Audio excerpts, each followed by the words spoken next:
everybody, welcome to my channel. I'm Chantel, and I know it's been a while since I posted something that I actually speak, but this was a request from my husband's coworker, and I'm going to show you how to make an easy banana loaf, and I'm going to sweeten it up though with some chocolate chips. They asked for that, so I'm going to sweeten it up for them. So easy. All right, we got your mixer. You don't have to have one of these. You can have it handheld if you wanted to. We're gonna add our wet ingredients, okay? So we have a half a cup of butter, okay? And 2 eggs. And my mother taught me something. She always said, don't ever crack the egg and drop it in. 1, you'll get shells. 2, what if you get a bad egg? Then you gotta throw the whole batch of whatever you've already done. So I've always done that, so thanks, Mom. So she said that you can always tell whenever you crack a bad egg.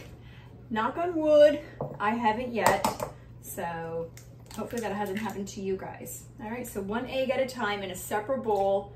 Put it in, that way, just in case, if you get a shell in there, you can always clean it out easier in there than trying to fish out everything else in here, okay? And of course, our main ingredients, bananas. So we're going to add the banana in with the liquid, okay? I'm gonna have 3 bananas in here, and you want them ripe. I don't like having the green bananas or when they're still hard. You want them when they're soft like this. Much easier and a lot more flavor. So whenever you see your bananas getting like this, if they're too brown, because I know the kids don't like eating them when they're like this, perfect time to make banana bread, okay? So let's add all of that in there. This goes in the trash. Grab this. Now it's gonna get a little loud, so bear with me. Takes a couple minutes to mix. You don't want it on high. You don't want to wear your banana bread, but starting to smash up the bananas. All right, it's looking really good and creamy. My oven, I preset it at 350, okay? So now that these bananas are nice and ooey gooey, we're gonna add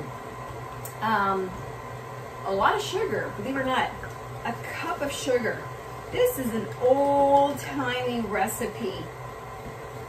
All right, so you can find, I guess, healthier, less sugar or substitute. I'm not a fan of the substitute. I like the regular old-fashioned white sugar. Good enough for me. Add that in there into your liquid, okay? Whenever I choose a chocolate chip, I like using a good quality chocolate chip. The one thing that I taught my son, one of my sons, I have 3 boys, when he was younger, he was always in the kitchen with me, and today he's an amazing cook.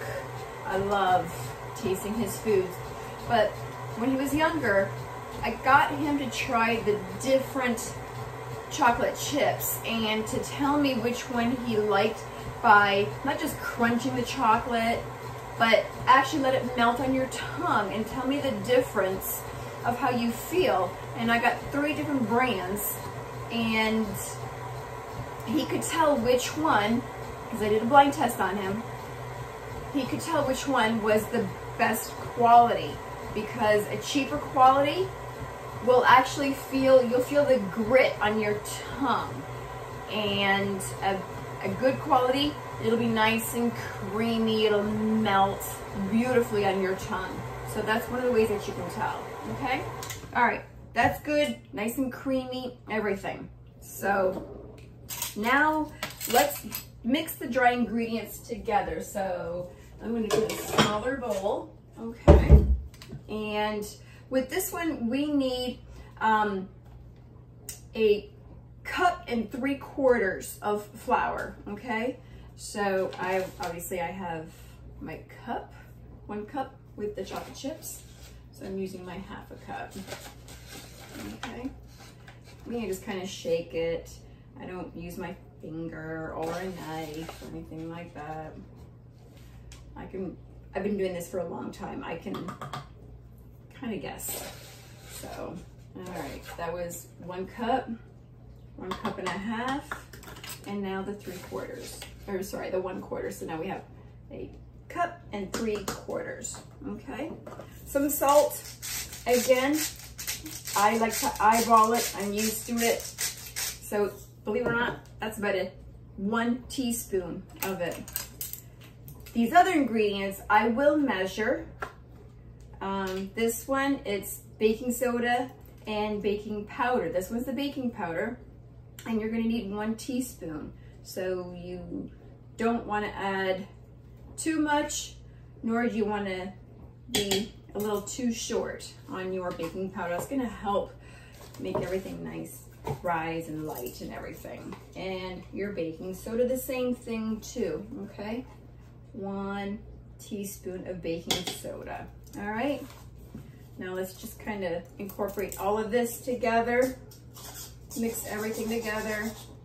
I'm always afraid if I add everything separately while it's mixing that it's not going to evenly distribute everything evenly. So we're gonna put this on low so we don't wear it again like that, okay? So let's add it slowly.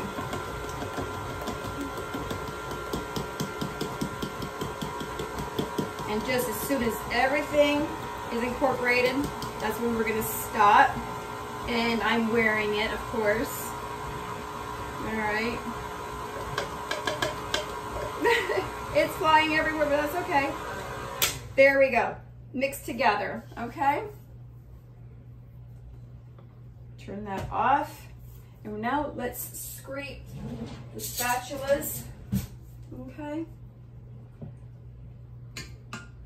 And get every last bit of goodness, because now we're going to hand mix the chocolate chips in there, okay?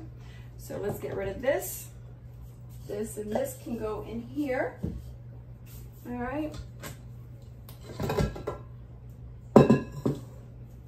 And I hope you guys can all see. Still nice and thick, okay? A little bit of flour here, so we're gonna mix everything so it's nice and even and incorporated, all right? Now let's add the little bit of flour that's on here. Let's mix that in, because when you mix, believe it or not, the flour with the chocolate chips, or if you're gonna add nuts or anything like that, that flour, believe it or not, is gonna help the chocolate chips or the nuts or whatever fruit. It's gonna help be even in your loaf. If you just added them without the flour, they tend to sink on the bottom, okay? So that's it. We don't want to overmix, okay? Now let's add them to our loaf, okay? I sprayed 2 loaf pans, and we're gonna split it. See how really ooey gooey thick this is? All right. And the other half in your other one. You could make this into muffins if you wanted to, but again, the request was a loaf, so I am doing a loaf, okay? So let's evenly spread the batter, okay? They're not gonna be big or anything. We don't want big, heavy loaves, because the bigger and heavier, the longer this is actually going to take to cook, all right? So preheated oven at 350, and it's going to be, depending on how thick your loaf actually is, if I had to put all of this batter to one, it's going to take at least 45 to 50 minutes to cook. But this should take between 35 to 40 minutes, okay? And then you'll see them when they're cooked. All right, here we go. Time to cut into this. I let it cool for a little bit, okay? And otherwise, I would just totally burn my mouth. Now, see how I cut into it, and you see how the chocolate chips didn't all sunk in the bottom? You can see them on the top and everywhere. That's that little trick that you just want to mix the flour in with that. So let's try a bite of this. Look, delicious. Oh. Oh my gosh. They are so good. Still warm. That nice little crunch on the top. I love that. Nice and moist in the middle. That sweetness from the chocolate chips. And the banana is mixed everywhere. I hate when I'm having a banana loaf and the bananas sink to the bottom. You don't want that to happen, but this is mixed everywhere evenly. I hope you guys try this recipe. It is so easy and delicious. With or without chocolate chips, with or without nuts. Thanks for watching. Don't forget to hit that notification bell and subscribe to me. Thanks, everybody.